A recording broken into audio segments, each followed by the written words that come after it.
Hello viewers, तो कैसे हैं आप सभी। आज मैं ले आया हूँ जुजुत्सु नो रोकुनिन की मांगा का एक और नया एपिसोड, जिसकी स्टार्टिंग में हमें दिखाया जाता है जो रहती है रियो, वो टॉर्चर कर रही होती है कुरुसु को, और साथ में अंदाओ भी जाग गया होता है। और शुन उससे कहता है कि तेरे जो पड़ोसी है उसके साथ तो पहले ही सारी चीजें स्टार्ट हो चुकी हैं, पर अब मैं तेरे साथ स्टार्ट करने वाला हूँ, वो भी स्पीड में। तो जो रहता है अंदा, वो कहता है मुझे ऐसी गिरी हुई नजरों से मत देख, मैं कोई ऐसा नहीं जिसे तू ऐसी नजरों से देख सकता है। मैं उस तरफ हूँ जो लोगों को दर्द देता है, और तू उस तरफ है जो दर्द सहता है। और अगर तू मुझे ऐसे देखेगा तो मैं तुझे जान से मार दूंगा। जैसा दर्द मैंने तेरे दादा और तेरे भाई को दिया, वैसे ही मैं तुझे टुकड़ों में बांट डालूंगा, तेरे दादा की तरह तुझे दर्द दूंगा। और हाँ, अगर मैं यहाँ मर भी जाऊं तो तुझे एक सिंगल चीज नहीं समझ आएगी, क्योंकि जो लोग उस तरफ रहते हैं दुनिया के, जो दर्द देते हैं, वो लोग सबसे महान होते हैं, और जो लोग दर्द सहते हैं वो गिरे हुए रहते हैं। जैसे मैंने तेरी फैमिली को, मतलब तेरे दादाजी को और तेरे भाई को मारा था, वैसे ही तू भी एक दिन मरेगा। और तुझे रिवेंज लेना है क्यों से, क्योंकि उसने तेरी फैमिली को मारवा डाला, और एक जगह पे तू हार गया। पर तुझे पता है मैं कभी नहीं हारा, ना ही हमने कभी पिटना सहा है, और ना हमने कभी किसी से पिटाई खाई है। बस तू जैसा है वैसा ही रहे, और तू हमेशा मार खाता आया है, मार खा। ना हम किसी से मार खाएंगे और ना कभी खाने वाले हैं। हम दोनों एक दूसरे से बिल्कुल अलग साइड पे हैं। मैं तुझसे बहुत ज्यादा ऊंचा हूँ। और जो सुन रहता है वो उसको बहुत ज्यादा अजीब नजरों से देख रहा होता है, और अंदा उसको बहुत ज्यादा सुनाने लग जाता है कि तू जो है बहुत ज्यादा बेकार टाइप का बंदा है, तू मेरे से बहुत ज्यादा अलग है। तो सुन कहता है तेरा हो गया ना, चल फिर अब स्टार्ट करते हैं। और वो इस मशीन के जो रहता है हैंडल, उसको घुमाना शुरू कर देता है, और जो प्रेशर रहता है वो बहुत ज्यादा बढ़ने लग जाता है। जो अंदाओं की छाती रहती है, यानी कि चेस्ट, थाइज और स्टमक, वो बहुत ज्यादा दब जाते हैं, और उसकी मसल्स जो रहती हैं वो फट जाती हैं। उसकी आवाज भी बहुत तेज रहती है, यहाँ तक कि रियो भी सोच रही होती है कि अब ये चलने तक लायक नहीं है, पर ये क्या कर रहा है, ये हंस रहा है अभी भी। और जो अंदाओ रहता है वो कहता है कि तुझे नहीं पता मैंने कितने ज्यादा लोगों को मारा है, और हाँ, मैंने अपने इस कंपोजिशन को बनाए रखा है बहुत सालों से। यही मेरी जीत है, और तू मुझे कभी भी इतना दर्द नहीं दे सकता कि मैं चिल्लाऊं या फिर तेरे सामने गिड़गिड़ाऊं। जिस पे जो रहता है शुन, वो कहता है कि अच्छा ऐसा है क्या, पर मैं तो चाहता था कि मैं तुझे ऐसा दर्द दूं जिससे तू चिल्लाए, चीखे और दहाड़े, पर ऐसा कुछ नहीं हो पाया। मैं भी तुझे वैसा दर्द देता अगर मैं चेनसो पकड़ने लायक होता, पर मेरे पास अभी ऐसे कुछ हालात नहीं है कि मैं एक चेनसो उठा के तेरे ऊपर मार सकूं या तेरे पे हमला कर सकूं, और मुझे वो दर्द पर तुझे देना है। इसी वजह से अब मैं इस चीज से ट्राई करने वाला हूं। और वो एक बड़ी सी कैंची को अपने हाथ में चिपका लेता है, वो भी टेप की मदद से, और टेप की मदद से उस कैंची को चिपका के जाता है अंधाओं के पास। जिसके बाद वो कहता है हाँ, ऐसा लगता है काफी बढ़िया तरीके से ये मशीन काम कर रही है, चल फिर अब मैं काटना शुरू करता हूँ। और वो अंधाओं के पैर की उंगलियां काट देता है सारी। फिर उसके बाद वो सारी उंगलियां काटने के बाद उसके हाथों की उंगली भी काट देता है, और कहता है अच्छा ऐसा है क्या, ये ले, अगर आखिरकार तू इन सारी चीजों को कटवा देगा, यानी कि अपनी उंगलियों को कटवा देगा, तो तेरे जीने को कोई मतलब ही नहीं बचेगा। चाहे तू मरे चाहे जिए, उससे मुझे कोई मतलब नहीं। जिसके बाद शुन ऐसी सारी चीजें उसको बोल रहा होता है, और उसकी सारी उंगलियां काट देता है। जिसपे जो रहता है अंधा, वो सोच रहा होता है कि ये क्या हो गया, मुझे तो लगा था ये खाली मुझे दर्द देने वाला है, पर ऐसे मेरे हाथ, ये बहुत ज्यादा बेकार है। और फिर वो चिल्लाने लग जाता है ये बहुत ज्यादा क्रूल है, बहुत ज्यादा दर्द हो रहा है, मैं इतना ज्यादा पेन नहीं सह सकता, तुम समझ रहे हो ना, इसे हटाओ। और जो सुन रहता है वो कहता है तुम्हें पता चल रहा है ना कैसा फील होता है उस तरफ रह के जिस तरफ दर्द सहा जाए। और जो रहती है रियो, वो भी वहीं पे रहती है, और वो कहती है पर अब तेरे पास कोई भी पॉइजन नहीं है, यानी कि वो कुरुसु से कहती है कि तेरे पास अब कोई भी पॉइजन नहीं है, और तेरी सारी मसल्स जो हैं वो भी फट चुकी हैं, तू अब चलने के काबिल नहीं है और ना कुछ करने के। तो बताओ, तुम्हें ऐसा फील नहीं हो रहा जैसे तुमसे गलती हुई है कुरुसु, या फिर तुम माफी नहीं मांगना चाहोगे? जिसपे कुरुसु कहता है क्या? तो जो रहती है रियो, वो कहती है तेरे जो पैर हैं वहां पे तो ब्लड फ्लो भी बंद हो चुका है, और अब तो तू बिल्कुल अपाहिज हो चुका है। तेरे पास जो पॉइजन था वो भी मैंने ले लिया, तेरी ब्लड की वेसल्स जो हैं वो बिल्कुल बंद हो गई हैं, और थोड़े टाइम में ये जो ब्लड वेसल्स के बंद होने की वजह से चीजें हो रही हैं, तेरे फेफड़ों तक भी ब्लड पहुंच जाएगा और तू मर जाएगा। जिसपे जो रहता है कुरुसु, वो कहता है कि अच्छा ऐसा क्या? और रियो जो रहती है वो कहती है चल अब बता तूने क्यों मारा था रियो को? तो कहता है कुरुसु कि ताकि तुम बहुत ज्यादा ब्यूटीफुल बन जाओ। और इस जो रहता है ऐसा, मतलब वो बहुत ज़्यादा बकवास करने लग जाता है कुरुसु, क्योंकि वो मरने वाला होता है। इसलिए वो सोच रहा होता है कि ये चाहती तो मुझे मार सकती थी, पर इसने मुझे अभी नहीं मारा, शायद इसके दिल में मेरे लिए कुछ फीलिंग्स हैं, इसलिए अगर मैं इसको मैनिपुलेट करूं तो शायद ये मुझे ज़िंदा छोड़ देगी। और इसलिए वो कहानी बना के सुनाने लग जाता है कि मैं जब तुमसे मिला था तो उससे पहले मैंने 16 लोगों को मार डाला था, और इस वजह से मुझे बहुत ज़्यादा मज़ा आने लग गया था, तो मैंने अपने खुद के हाथों को उगाना शुरू कर दिया और यही मेरा रिवॉर्ड था। फिर मैं तुम दोनों से मिला, पर मेरी एक्साइटमेंट जो थी वो बहुत ज़्यादा आगे चली गई थी। मैंने तुम दोनों को सुंदर बनाने के लिए बहुत ज़्यादा स्किन केयर प्रोडक्ट्स भी दिए, और मैंने उस टाइम तक 25 लोगों के हाथ ले चुके थे। पर मैं क्या करता, वो जो थी रियो, वो मेरे लिए बहुत ज़्यादा प्रीशियस थी। मैं नहीं चाहता था कि वो मेरे लिए मरे, और उससे ज़्यादा प्रीशियस मेरे लिए तुम हो। मुझे लगा मुझसे गलती हो गई है, पर हाँ यही सच है, तुम मुझे बहुत ज़्यादा अच्छी लगती हो, और हाँ इसलिए मैं तुम्हारे हाथ नहीं लेना चाहता। अब पहले तो मैं सोच रहा था मैं तुम्हारे भी हाथ ले लूँगा, पर अब मुझे तुम ही चाहिए पूरी की पूरी। एज अ ह्यूमन मैं ये चीज़ कह रहा हूँ, तुम बहुत ज़्यादा खूबसूरत हो चुकी हो, अब मुझे तुम चाहिए पूरी की पूरी। और रियो से अलग मैं तुमसे बहुत ज़्यादा प्यार करता हूँ। जिस पे जो रहती है रियो, वो हंसने लग जाती है और उसको जाके हक कर लेती है। और जो रहता है कुरुसु, वो कहता है मैं जीत गया, रियो फंस गई मेरे जाल में, अब वो मुझे जिंदा छोड़ देगी। जिस पे जो रियो रहती है वो कहती है मैं समझ सकती हूँ तुमने अपनी जान बचाने के लिए झूठ बोला, पर ये झूठ भी मुझे काफ़ी ज़्यादा अच्छा लगा, क्योंकि मैंने तुमसे प्यार करा, इसलिए ये लो मौत। और वो उसको अपने गले मतलब ऐसे हक करते करते उसको गला दबा देती है और उसको मार डालती है, और कहती है बाय बाय नोमी-सान। जिसके बाद आनंदो का टॉर्चर फिर से स्टार्ट हो जाता है, और जो रहता है आनंदो वो चिल्लाता है तूने क्यों मार दिया उसे, वो मेरे क्योचान की तरह था, वो मेरे सपोर्टर था, मेरा बेस्ट फ्रेंड था। तुझे नहीं पता ऐसे लोग कैसे मिलते हैं, कितनी मुश्किल से मिलते हैं। हम लोग इतनी दूर तक आए, हम दोनों मिडिल स्कूल में मिले थे। पर शुन उसके मुंह पे थप्पड़ मारता है और कहता है चुप रहना, तेरी ऐसी कहानी किसको सुननी है, चल मेरे पास तेरी कहानी के लिए कोई इंटरेस्ट नहीं है। अब मैं फास्ट क्यों खो दूं, बस तू मर। और वो चाकू उठा के उसकी आंख में मारने ही वाला होता है, पर चाकू जो रहता है वो जाता नहीं उसकी आंख तक। और शुन कहता है कि हे अगर मैं तुझे ऐसा मारूं तो सही रहेगा क्या।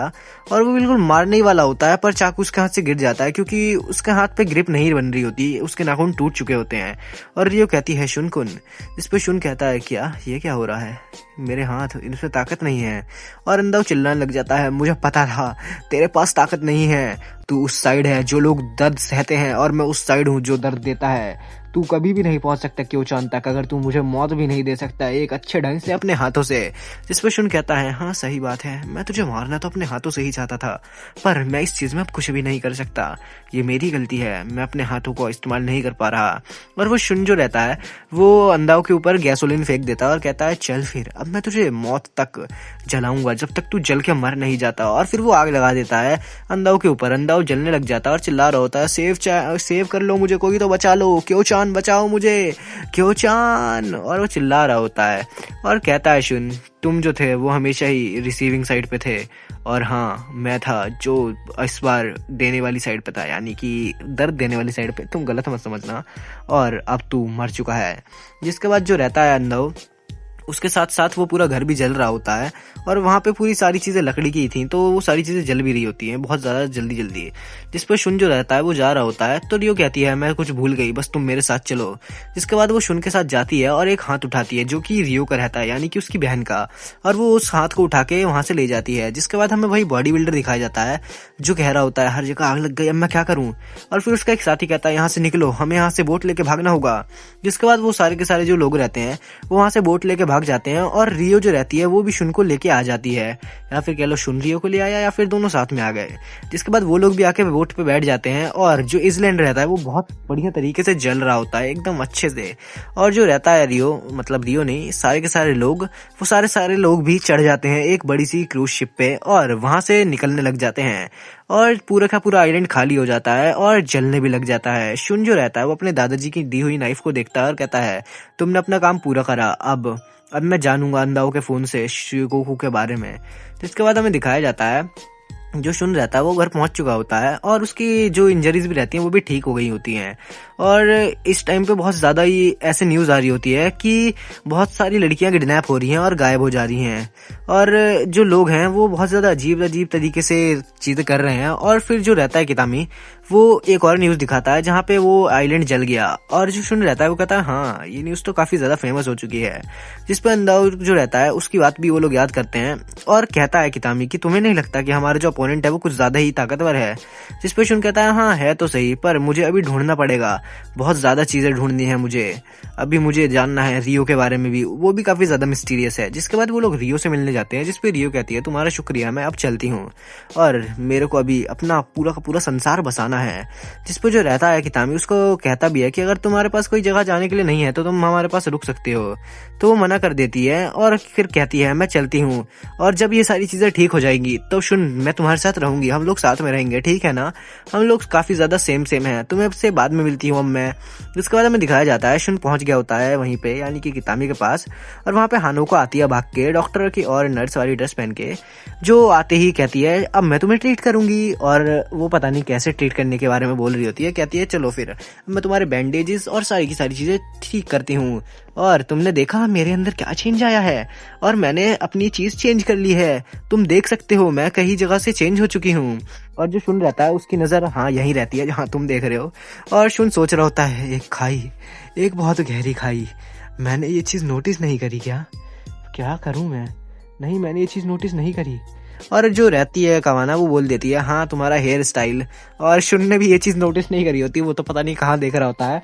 जिसपे हानुका चिल्लाती है हे मेरा हेयर स्टाइल तुमने क्यों बताया कवाना, और फिर वो दोनों लड़ने लग जाती हैं, हे तुम मेरी यूनिफॉर्म क्यों पहन के बैठी है हानाका, और तू मेरे को दे दे मेरी यूनिफॉर्म, वो बहुत ज़्यादा रिवीलिंग है, तेरी चेस्ट दिख रही है।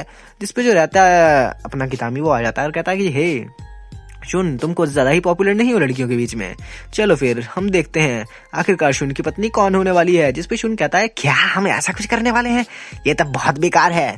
फिर हमें दिखाया जाता है जो कवाना रहती है और हनुका रहती है, वो कहती है हम लोग शुन से प्यार नहीं करते, पर हम लोग दोनों के दोनों क्यूरियस हैं और हम दोनों एक दूसरे से नहीं हारना चाहते, इसलिए हम शुन के लिए लड़ेंगे, बताओ शुन तुम किसे चुनोगे अपनी पत्नी के रूप में। जिसपे शुन जो रहता है वो कहता है क्या, और उसके जो सर पे घाव वाव लगे रहते हैं उसमें से खून आने लग जाता है, जहाँ पे कहता है कितामी हे जल्दी जाके फर्स्ट एड लेके आओ, उसके घाव खुल चुके हैं। और दूसरी तरफ हमें दिखाया जाता है वही बॉडी बिल्डर जो कहता है मुझे बख्श दो, मेरी जिंदगी मेरे को बख्श दो प्लीज, मुझे छोड़ दो क्यों चान। और जो क्यों रहता है वो कहता है ना कोई दिक्कत थोड़ी है यार, तू ऐसे क्यों रो रहा है, और इस चीज में कोई बड़ी बात भी नहीं, ये छोटा मोटा सा ही तो डैमेज था, अगर लाख करोड़ या 200 करोड़ या 300 करोड़ की हमें कोई नुकसान हो भी जाए तो ये मेरे लिए बस चिल्लरों जैसा है। पर तुझे पता है ना कि अगर कोई गलती करता है तो उसको सजा मिलनी चाहिए, और मैं तुझे एक एग्जाम्पल की तरह सेट करूंगा, ठीक है ना। तो जिसपे कहता है वंदा कि नहीं मुझे छोड़ दो, तो जो तुम कहोगे मैं वो करूंगा। जिसपे जो रहती है मोमोकी वो कहती है हे क्यों-चान इसे मैं संभालती हूँ, और वो जाके उसकी आंख पे कील रखती है और कहते हैं कि चल फिर हमारा जो मनोरंजन है वो कर। जिसके बाद वो उसे अपना कुत्ता बना लेती है और उसको लटका डालती है और उसको मार भी डालती है, और अभी भी कर रहा होता है वो बंदा म्याऊं म्याऊं म्याऊं करके। और हाँ सच बताऊं तो उसको इंजेक्शन लगाया होता है, एक अजीब सा पता नहीं कैसा इंजेक्शन था उसको दिया होता है। जिसके बाद हमें दिखाया जाता है हनुका वहां से चली जाती है और कहती है मैं जा रही हूँ और बाद में आऊंगी। जिस पर कवाना कहती है तुझे यहाँ आने की जरूरत नहीं है, तू बस यहाँ से निकल। जिसके बाद शुन जो रहता है वो कहता है कि हाँ जो भी है। फिर कितामी बताता है कि हे हमारे पास काफी ज्यादा मैसेजेस आए पड़े हैं, हमारे पास बहुत सारी रिक्वेस्टेज हैं, जहाँ पे जो उनके पास रिक्वेस्ट रहती है वो उसी न्यूज में से रहती है कि आजकल लड़कियां किडनैप हो रही हैं बहुत। और हमें दिखाया जाता है एक लड़की जो रहती है उसने मैसेज करा होता है मुझे बचा लो जुजिका-सान। फिर दिखाते हैं जो रहती है वो लड़की वो रो रही होती है कितामी के पास ही आके, और कवाना पूछती है हम तुम्हारी कैसे मदद करें। तो जिस पे कहती है वो लड़की प्लीज मेरी डिजीज को देखो जो कभी ठीक नहीं हो सकती, इसको ठीक कर दो प्लीज, मुझे बचा लो। तो कहता है शुन पहले तुम बताओ कि तुम्हारे साथ हुआ क्या, शुरू से अपनी कहानी बताओ। जिस वो लड़की बताना शुरू करती है मैं अपने बाप से घर से लड़ाई करके भाग गई थी और ढूंढ रही थी एक जगह जहाँ पे मैं रह सकूं, और फिर मुझे एक जगह पे एक आदमी ने बंद कर दिया और बहुत मारा और मेरा कुत्ता बना दिया मार मार के। और हाँ लिटरली सच में उसने कुत्ता बनाया था मार मार के। जिसपे जो रहता है कितामी वो कहता है क्या, ये तो वही न्यूज़पेपर वाली सीन लग रहा है, बताओ बताओ कौन था वो आदमी, किससे मिली तुम। तो जो रहती है वो लड़की वो बताती है, ठीक है मैं शुरू से बताती हूँ क्या हुआ। मैं एक जगह ढूंढ रही थी मोमो स्ट्रीट पे, जहाँ पे बहुत सारे होमलेस पीपल आके रुक जाते हैं। मैं सोच रही थी मैं क्या खाऊंगी क्या करूंगी, पर फिर वहां पे बैठ के वो लड़की सोच रही होती है मैं नहा लूं। अरे भाई जापान के लोगों को क्या है, नहा लूं। और इतनी ठंड हो रही है भाई, क्यों नहाना तुम लोगों को। खैर मेरी तो मम्मी मुझे जबरदस्ती नहलाती है इसलिए मैं नहाता हूँ, पर इस लड़की को क्यों नहाना है। जहाँ पे जो लड़की रहती है, ये लड़की डालती है ट्विटर पे कि अगर किसी के पास कुछ काम हो जिससे मुझे कुछ पैसे वैसे मिल जाएं तो मैं काम कर सकती हूँ। तो उसके पास सारे के सारे जो काम रहते हैं वो नाइट स्टेज के आ रहे होते हैं कि एक रात हमारे साथ रुको और पैसे कमाओ। तभी वहाँ पे एक बुड्ढा आता है और कहता है तुम रीका चान हो ना, मैंने तुम्हारा अभी अभी देखा था ट्विटर पे मैसेज, तुम्हें पैसा चाहिए ना, चल फिर मेरे साथ।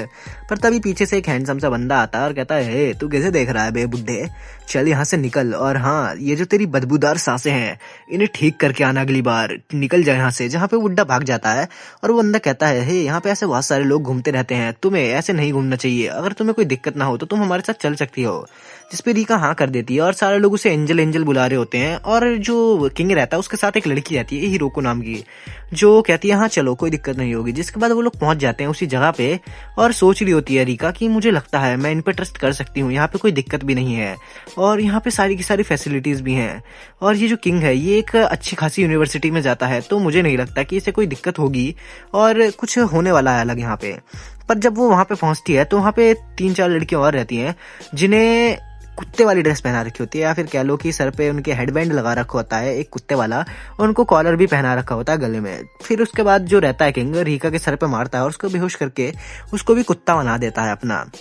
जहाँ पे रीका जो रहती है उससे सारे के सारे कुत्ते कहते मतलब लड़कियां कहती हैं कि हे तुम कुत्ता हो किंग का। और रीका सोच रही होती है कि मैं कुत्ता हूँ और ये सारे के सारे लोग कर क्या रहे हैं। पर तभी वहां पे किंग आ जाता है और कहता है हे कुतियाओं तुम्हारे खाने का टाइम हो चुका है, चलो आ जाओ खाने। जहाँ पे सारी की सारी जो लड़कियां रहती हैं और वो भौंकना शुरू कर देती हैं वो करके। और जो किंग रहता है वो सोच रहा होता है कि ये जो नई लड़की आई है ये इंसानों की तरह बात क्यों कर रही है, और इसलिए वो उसको सबक सिखाने की सोचता है, जहाँ पे उसको जाके मारने वाला होता है। पर तभी बीच में आ जाती है एक और लड़की जो आई थी रीका को लेने। हाँ जो रीका को लेने आई थी वही लड़की आ जाती है बीच में और आके बचा लेती है। तो जो हिरोको रहती है मतलब उसका नाम हिरोको रहता है लड़की का, और वो आके बचा लेती है रीका को। और फिर वो कहती है कि वो अभी यहाँ पे नई है तो उसको कुछ पता नहीं है यहाँ के रूल्स, तुम्हें उसे सिखाना चाहिए। जिसपे किंग उसे बहुत मारता है और कहता है मैंने तुझसे कहा था ना कि दूसरों के बीच में टांग मत अड़ाया कर कुतिया, पर तू यहाँ पे फिर से आ गई, अब मुझे तुझे एक नया लेसन सिखाना होगा। जिसके बाद उसे जमीन पे गिराता है, उसका मुंह पकड़ता है और फिर उसके साथ कर डालता है और कहता है अगर तुम लोग ढंग से नहीं करोगे सारे काम जैसे मैं कहता हूँ तो मैं तुम्हारा रेप कर दूंगा रीका, और ऐसा वो बोल देता है। जिसके बाद वो हिरोको का कर देता है काम और कहता है कि अब चल जा, सब कुछ सिखा उसे जाके। जिसके बाद जो रहती है रीका उससे बताती है हिरोको कि तुम्हें पता है मैंने तुम्हें क्यों बचाया, क्योंकि मुझे भी तुम्हारी जैसी सेम फीलिंग्स आ रही हैं, और हाँ मैं तुम्हें ऐसे बचाना भी चाहती हूँ, प्लीज उसकी बात मान लो।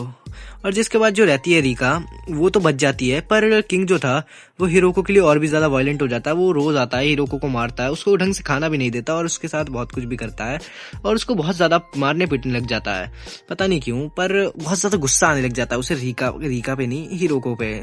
और जिसके बाद जो रीका रहती है उसको वो रख लेता है हिरोको की जगह पे और उसको ही बाहर ले जाने लग जाता है, अपने साथ घुमाने लग जाता है। और सारे के सारे लोग उसको चीयर भी कर रहे होते हैं कि कितनी प्यारी लड़की है ये, तुम्हारे साथ ही तो है।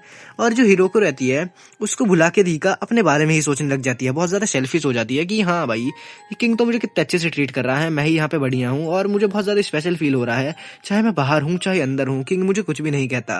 और रीका फिर किंग के साथ कर भी लेती है बहुत कुछ। और जो रहती है रीका वो सोच रही होती है कि मुझे बहुत ज्यादा मजा भी आ रहा था, मुझे कोई रीजन ही नहीं मिल रहा था कि मैं वहां से जाऊं, मैं अंदर रहूं चाहे बाहर रहूं, मैं ही सुपीरियर थी, ना मुझसे कोई फालतू बोलता था और ना मैं किसी से कुछ बोलती थी, बस मेरा ही राज चल रहा था हर जगह। पर एक दिन जो किंग था वो आता है और आते ही रीका को मारना शुरू कर देता है और कहता है कि मैंने कहा था ना कि चॉपस्टिक्स बैग में डाल दियो। फिर जो रहती है रीका उसको समझ आ जाता है कि भैया यहाँ पे रहना तो बहुत ज्यादा ही खतरनाक है। पर हिरोको फिर से आ जाती है और बचाने लग जाती है रीका को और उसके ऊपर चढ़ जाती है और कहती है कि उसको मत मारो, तुम मुझे मारो उसके बदले। उसको प्लीज मत पीटो, और ऐसा कहती है किंग से, जिसपे किंग को गुस्सा आ जाता है और कहती है तू कुतिया, तू उसे बचाएगी क्या, ले, और उसको बहुत मारता है यानी कि हिरोको को। और हिरोको इतनी ज्यादा पतली हो गई होती है कि ऐसा लग रहा होता है अगर कोई इसको मारे तो उसके हाथ पैर टूट के अलग गिर जाएंगे, इतनी ज्यादा पतली हो गई होती है। पर जो हिरोको रहती है वो लगाती है गले रिका को और कहती है तुम्हें पता है इससे पहले एक और लड़की थी जिसे मैंने नहीं बचाया और ऐसे ही छोड़ दिया था, वो सारी मेरी गलती थी, वो मर गई मेरी वजह से, और इसलिए मैं तुम्हें प्रोटेक्ट करना चाहती हूँ, प्लीज मरना मत, और ऐसा कुछ करो जिससे तुम जिंदा बच जाओ, भाग जाओ यहाँ से। और ऐसा कहती है रिका से हीरो को। जिसके बाद जो रहता है वंदा किंग, वो कहता है तुझे मैंने कहा था ना कुत्ते की तरह बर्ताव कर, पर तुझे ऐसा नहीं करना चाहिए था, अब तू फिर पिटेगी, और उसको बहुत मारता है हिरोको को। जहाँ पे जो रहती है रीगा, उसको किंग का फोन मिल जाता है और वो जुजिका सान को मैसेज कर देती है, और जुजिका को मैसेज करने के बाद वो भाग के आ जाती है जुजिका के पास और कहती है हमें बचा लो। जिसके बाद जो रहते हैं कितामी वितामी सब तैयार हो जाते हैं, शुन भी तैयार हो जाता है, वो लोग पहुंच जाते हैं मोमो स्ट्रीट में, जहाँ पे शुन और साथ में कितामी पहुंच जाते हैं किंग की बिल्डिंग में। जहाँ पे वो जाते हैं तो वहाँ पे सारी लड़कियां पड़ी रहती हैं, और शुन पहुंच के कहता है कि हाँ भाई लोग हम आ चुके हैं तुम्हें बचाने, और कितामी कहता है हम लोग हैं हीरो जस्टिस के, और हमें रीका ने रिक्वेस्ट करा था तुम लोगों को बचाने के लिए। जिसपे पूछती है हीरो को कि तुम्हें पता है रीका कहाँ है और वो कैसी है, जिसपे कह देता है कितामी यस मैम, वो बहुत ज्यादा अच्छी है और आपको टेंशन लेने की जरूरत नहीं है। जिसके बाद शुन से कहता है कितामी कि इन सारी लड़कियों को लेकर मैं पहुंचता हूँ क्लिनिक, तुम बाकी सारी चीजें संभाल लेना, ठीक है ना। जिसके बाद किंग जो रहता है आज फिर से गुस्सा होकर आता है क्योंकि आज उसे कोई नहीं मिला, और इसलिए क्योंकि रीका जो है वो भाग भी चुकी है, और वो सोच रहा होता है कि मैं अब रीका की ऐसी तैसी करवा दूंगा और रीका को पकड़ा के मारवाड़ डालूंगा। पर जब वो घर पहुंचता है तो सारी लड़कियों को गायब देखता है और वो चिल्लाने लगता है कहाँ गए तुम लोग। पर तभी वहां पे शुन आता है वही कुत्ते वाला हेडबैंड पहन के, वो कहता है वो, और ऐसे करते हुए कहता है मैं आ गया सर, आपका कुत्ता हूं मैं, और आके उसके मुंह पे ये घूसा देता है और लिटरली किंग भाई एक घूसे में बेहोश हो जाता है, जहाँ पे उसको उसी कुत्ते वाले पिंजरे में बंद कर दिया जाता है। और वो जब जगता है तो वो कहता है तुम लोग कौन हो और मैं यहाँ क्या हूँ। जिस पर जो कितामी रहता है वो कहता है अरे माफ करना सर, माफ करना, आप तो राजा हैं, अरे मैं भूल गया था कि आपसे कुत्तों की तरह बात करना होता है। चल बे हरामी, अब अपनी आंखें नीचे कर, तू भूल गया क्या, तूने जो सारी चीजें लड़कियों के साथ करी थी, उन्हीं लड़कियों ने अपनी जान बचाने के लिए तुझे मरवाने के लिए हमें सुपारी दी है। और जो रहता है कितामी वो एकदम गैंगस्टर्स की तरह बात करने लग जाता है अचानक से, और कहता है अगर तूने अच्छे से अपोलोजाइज करा और अच्छे से माफी मांगी इन लड़कियों से तो शायद ये लोग तुझे माफ भी कर दें। तो जिस पे जो रहता है किंग वो कहता है अरे रीका तुम हो ना, प्लीज मुझे बोलो कि इन सारे लोगों से बोल दो कि ये लोग मुझे यहाँ से निकाल दें, हम लोग लवर्स नहीं है क्या, हे तुम तो बहुत ज्यादा अच्छी लड़की हो रीका, मुझे माफ कर दो, मैं हमेशा से अपने बाप के द्वारा बहुत ज्यादा ही बॉस्ट करा गया हूँ, यानी कि मेरे ऊपर हमेशा हुक्म चला गया है, इस वजह से मैं ऐसा बन गया, पर मुझे पता चल चुका है मैं गलत था, मैं आज तुम्हें डेट पे लेके जाऊंगा, मैं तुम्हारा वो कॉलर भी हटा दूंगा, मैं तुम्हें हर चीज दिलाऊंगा जो तुम कहोगी। पर रीका जो रहती है वो कहती है मर जाओ, और जो कितामी रहता है वो कहता है ठीक है मैं मार डालूंगा, कोई टेंशन नहीं, और वो ज्यादा हंसते ऐसे बोल रहा होता है।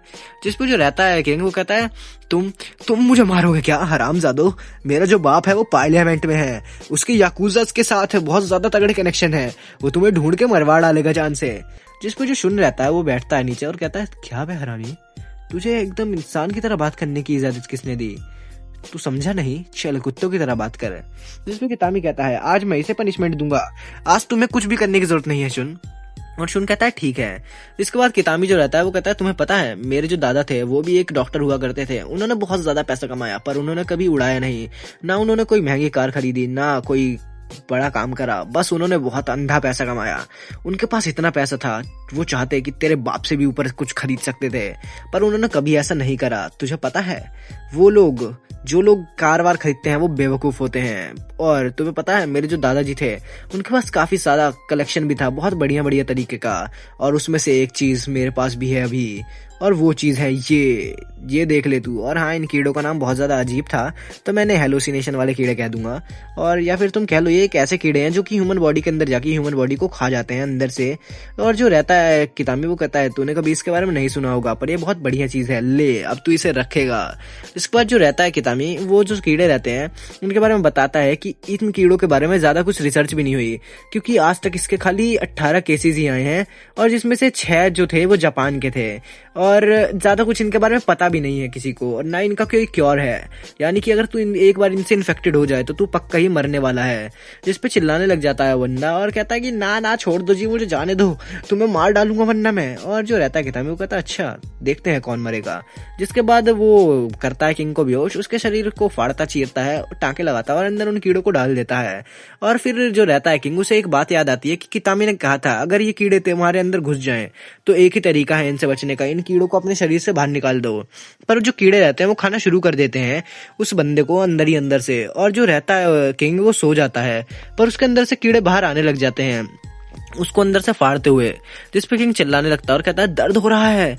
और फिर उसको जब याद आती है कि तामी की बात, तो वो उन कीड़ों को निकाल निकाल के बाहर फेंकने लग जाता है और कहता है तू स्टूपिड वॉर्म, तू मेरे से जीतेगा, ले ले ले, सबको निकाल के बाहर फेंक देता है और मार देता है और कहता है लगता है मैं जीत गया, लगता है मैं जीत गया। पर तभी उसकी पीठ में से एक कीड़ा निकलता है और वहां तक उसका हाथ नहीं पहुंच पाता, जिस वजह से उस कीड़े को नहीं निकाल पाता और उसके शरीर में बहुत ज्यादा ही कीड़े फिर फैल जाते हैं और आखिरकार उसे हेलुसिनेशन होना शुरू हो जाती है, यानी कि उसके जिंदा में उसको सपने आने लग जाते हैं कि तीनों लड़कियां आ चुकी हैं और कह रही हैं कि जाओ उस कीड़े को खाओ। और हाँ, लिटरली इन लड़कियों की शक्ल कुत्ते जैसी हो रही होती है, क्योंकि ये जो चीज है ये एक हेलुसिनेशन है इस बंदे के लिए। और जो रहता है किंग, वो कहता है मेरे से दूर रहो, मेरे से दूर रहो, तुम्हारे फेस के साथ क्या दिक्कत है। जिसके बाद किंग का खेल खत्म हो जाता है और आता है कितामी और कहता है अरे मेरे बच्चे, मेरे प्यारे बच्चे, ये कीड़े, पहले मैं इनको वापस तो रख लूं, फिर मैं तुम्हें देखता हूँ। जिसके बाद जो रहता है कितामी, वो देखता है कि अरे हाँ, ये बंदा तो मर चुका है और शायद इसे बहुत ज्यादा हेलुसिनेशंस भी आए थे मरते टाइम, पर जो भी कहो ये मर चुका है आखिरकार। और जिसके बाद जो रहती हैं किरीका और साथ में हिरोको, वो दोनों अच्छे खासे कपड़े पहन के हमें दिखाई जाती हैं बाहर, और दोनों के दोनों जो रहते हैं वो कहते हैं कि अब हम जा रहे हैं। जिसपे जो रहता है कितामी, वो कहता है अच्छा ठीक है। और जो रहता है शुन, वो भी वहीं खड़ा रहता है, जिसपे कहती हैं दोनों की दोनों लड़कियां बाय द वे। शुन कहता है हाँ मेरा नाम उरुमा शुन है, और कितामी कहता है हे तुमने अपना नाम क्यों बताया उन्हें। तो कितामी जो रहता है वो कहता है पर इस बार तो सारा काम मैंने करा था ना, स्पॉटलाइट शुन को कैसे मिल रही है। तो जो रहती है रिका और साथ में हिरोको, वो कहते हैं यू वॉर्म मिस्टर कितामी, आपका टेस्ट बहुत ज्यादा अजीब है, पर हम लोग आपको याद रखेंगे। जिसके बाद जो रहती हैं सारी की सारी लड़कियां, वो लोग चली जाती हैं वहां से, और उनके बारे में ज्यादा कुछ खास करने की बात नहीं है। मैं थक गया। फिर हमें दिखाया जाता है शुन को कवाना के साथ, जहाँ पे कवाना कहती है मैंने तो अभी अभी तुम्हारे कपड़े धोए थे और इस पे तुमने दाग लगा दिया। जिस पे कितामी कहता है तुम उसकी बड़ी बहन की तरह एक्ट कर रही हो। तो जो रहती है कवाना, वो कहती है ऐसा तो कुछ नहीं है। तो कहता है कितामी अच्छा, मुझे लगा तुम अपने क्रश पे चेकिंग अप कर रही थी।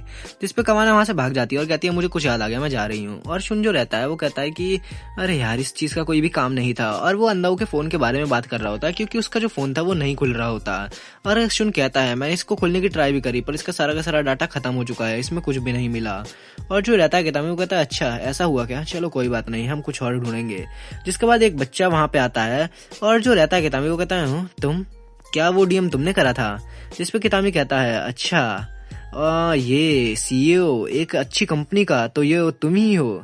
जिसपे कहता है बच्चा हाँ हाँ मैं ही हूँ। जिसपे कितामी कहता है पर तुम लगते तो नहीं, झूठ मत बोलो, और उसको डरा रहा होता है।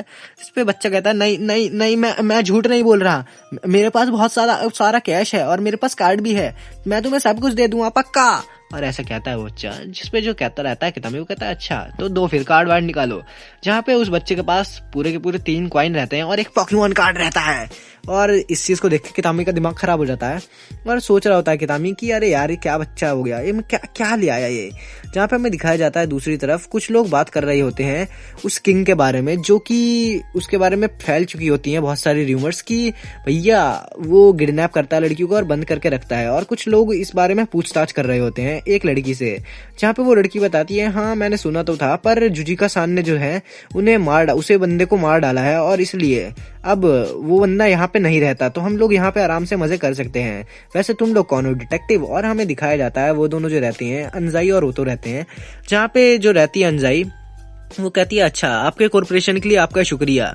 और वो लड़की कहती है ओतो से मुझे लगा तुम एक हाई स्कूलर हो, और ओतो कहती है हाई स्कूलर, मैं तुम्हें एक बच्ची की तरह लगती हूँ। और ऐसा बोल के वो लोग वहां से चले जाते हैं, जहाँ पे कहती है ओतो की उन बंदों का काम क्या होगा, उन लोगों को लगता क्या है ये सब करके। तो कहती है अंजाई बिल्कुल उन लोगों को हीरो बनना है और कुछ नहीं। वैसे जो भी कहो ये सारी चीजें मस्त चल रही हैं। और जो रहता है ये बच्चा, ये आके बताता है कि मेरा नाम नाओकी नीनो है, मैं 12 साल का हूँ और मैं एक एलिमेंट्री स्कूल में, इतना तो तुम्हें पता ही होगा। पर तभी बीच में दोबारा आ जाता है कितामी, कहता है हे पर तुम रिच नहीं हो है ना। जिसपे बच्चा कहता है हाँ, और शुन कहता है हे पहले उसको रुक जाओ पहले उसकी बात सुनो। और हाँ तुम इतने ज्यादा बेवकूफ हो कि तुम्हें एक बच्चे ने बेवकूफ बना दिया, और इतना बेवकूफ तो मैं भी नहीं हूँ। क्या मतलब मैं नहीं हूँ, कोई भी नहीं है इतना बेवकूफ।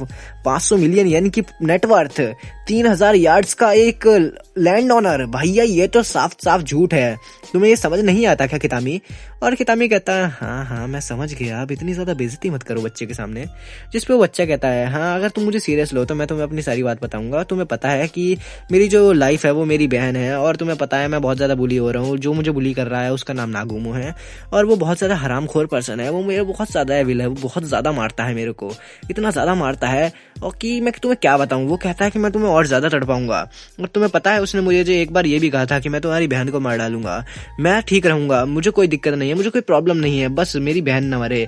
तुम उस जाके नागुमो को मार दो, उस नागुमो को पीट डालो, जान से मार डालो। और जो रहता है शनु उसको याद आ रही होती है अपनी ही कि जब मैं था 12 साल का तब मेरे साथ भी ऐसा कुछ हुआ था।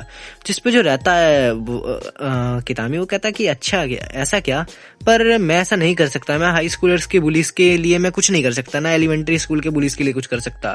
जिस पे शुन कहता है कोई बात नहीं, मैं इस बार इस केस को लेने वाला हूँ अपने हाथ में। जिसके बाद शुन को अपनी ही याद आ रही होती है उस बच्चे को देख के, और जो कितामी रहता है वो तो पता नहीं अपने नशे में है पैसों के। और दूसरी तरफ हमें दिखाई जाती है कवाना, जो कहती है उसने मुझे मैसेज करा था कि जल्दी आओ एक इमरजेंसी है। आखिर हानोका को क्या इमरजेंसी होगी।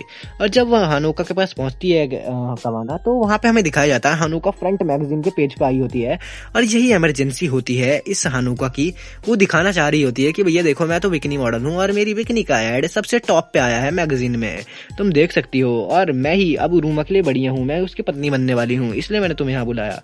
जिसपे कवाना कहती है अच्छा ऐसा क्या, ये देख मेरे पास सेल्फी है शुन के साथ, तो तुझे क्या लगता है। जिसपे वो दोनों आपस में झगड़ रही होती हैं, पर तभी वहां पे आजुमा भी आ जाती है और कहती है हे उरूमा मेरा है, समझ गई ना तुम। और जब वो क्लासमेट थे हम दोनों, तब मैंने उसको कन्फेस भी करा था। जिसपे वो तीनों लड़ रही होती हैं, पर तभी वहां पे शुन आ जाता है, और शुन को वो तीनों देख के रुक जाती हैं। जिसके बाद वो दोनों जो रहते हैं यानी कि शुन और नाओकी वो बैठ जाते हैं एक जगह पे, और शुन पूछता है कि अपनी पूरी कहानी बताओ। जिसपे नाओकी जो रहता है वो कहता है हाँ बता तो दूं, पर वो तुम्हारे पीछे। जिस पे शुन कहता है ना उनके बारे में कोई टेंशन ना लो, बढ़िया बंदे हैं वो, तुम बस बताओ कहानी। जिस पे बताने लग जाता है नाओकी कि वो जो बंदा है वो बंदा पिछले साल आया था, यानी कि जब वो हम लोग 5th ग्रेड में थे तब वो आया था हमारे स्कूल में, और 6th ग्रेड में से उसने मुझे परेशान करना शुरू कर दिया। वो मुझे लात मारता है, पंच मारता है, और मुझे डराता भी है। उसको देखो उसने मेरे साथ क्या करा। और फिर वो हाथ में एक बड़ी सी चोट भी दिखाता है, कहता है कि ये चोट उसने मुझे दी है। इस पे जो रहती है कवाना और इसके पीछे जितनी लड़कियां वो कहती हैं कि ये तो बहुत ज्यादा खतरनाक है, क्योंकि ऐसा कुछ नहीं दे सकता कोई किसी बच्चे को, यानी कि ऐसी चोट कोई छोटा मोटा आदमी नहीं दे सकता, सच में बहुत हरामी बुली होगा। जिस पे जो सुन रहता है तुम टेंशन ना लो, कुछ भी हो मैं ये सारी चीजें संभाल लूंगा, बस तुम्हें जाना होगा उसका सामना करने, और अगर तुम जाओगे तो अगर कुछ भी दिक्कत होगी तो मैं पीछे से आ जाऊंगा तुम्हें बचाने, ठीक है ना। जिसके बाद जो रहता है ना कि वहां पहुंच जाता है, और फिर हमें पता चलता है वो बुली एक लड़की है। और शुन जो सोच रहा था अपने आप को नाउकी में, ऐसा कुछ मैं सच में बता दूं होगा नहीं यहाँ ना, यहाँ पे कुछ ऐसा खास होने वाला। और वो लड़की बहुत ज्यादा शर्मा रही होती है आई कांटेक्ट बनाते हुए नाउकी के साथ। और जो शुन रहता है वो कहता है वो देखो क्या शार्प आईज है उसकी, अब वो मारेगी उसे। जिसके बाद हाँ लड़की वो मारती है नाउकी को और कहती है हे तुमने मुझे यहाँ बुलाया ना, तुम कुछ बोल क्यों नहीं रहे। तभी भागने लग जाता है शुन कि मैं तुम्हें जाके बताता हूँ, अभी बताता हूँ तुम्हें, और ऐसे करके भाग रहा होता है। पीछे से आती है कवाना, उसको पकड़ती है और कहती है हे रुको, तुम्हें दिख नहीं रहा, वो बस उसके साथ थोड़ा सा फिजिकल है, जो नाउकी है उस पे क्रश है उस लड़की को, और ज्यादा कुछ नहीं, बस वो दोनों जो है वो फ्रेंड्स हैं, ऐसा कुछ नहीं वो बुली कर रही है। जिसके बाद कवाना जाती है वहां, उन दोनों को समझाती है, उन दोनों के बीच में प्यार बढ़ जाता है। शुन जो रहता है वो पूरी तरीके से गलत ठहरा दिया जाता है और कहता है मुझे लगा था वो बंदा मेरी तरह एक्सपीरियंस कर रहा होगा, पर ऐसा कुछ भी नहीं हुआ, मेरा तो पूरी तरीके से कट चुका है। और शुन की ऐसी बातें सुन के जो बंदा रहता है लड़का नाउकी वो आता है और कहता है कि हाँ मुझे लगा ये सारी चीज़ें सच में ऐसी हो रही हैं, पर वो एक मिसअंडरस्टैंडिंग थी, इसलिए तुम्हारा शुक्रिया आज तो जो तुम मुझे बचाने आए। जिस पे जो रहता है शुन वो कहता है हाँ पर तुम मुझे प्रॉमिस करो तुम नागुमो के साथ हमेशा रहोगे। जिस पे कहता है नाउकी कि हाँ ठीक है भाई रहूंगा, और शुन उसका पर्स भी उसको लौटा देता है कह के कि ले ये तू रख ले। जिसके बाद ये तीनों जो रहते हैं ये चले जाते हैं एक होटल में खाना खाने, और जो रहता है कितामी वो बैठा होता है जॉबलेस, या फिर कह लो कि उसके पास कुछ काम नहीं रहता, और वो सोच रहा होता है मैं क्या करूं, कवाना और रूमा ये सब भाग गए हैं और ये फोटो किसने भेजी मुझे। और फिर वो देखता है कि यहाँ पे फोटो आई है रूमा और 3 लड़कियों के साथ, और वो चिल्लाने लग जाता है मैं यहाँ पे अकेला क्यों बैठा हूँ, मुझे भी जाना है, और ये सब चल क्या रहा है मेरे बिना। और पर तभी जो अंधाऊ का फोन रहता है वो बजने लग जाता है। जिसके बाद ये वाला वीडियो होता है खत्म। मिलेंगे अगली वीडियो में, तब तक के लिए बाय बाय।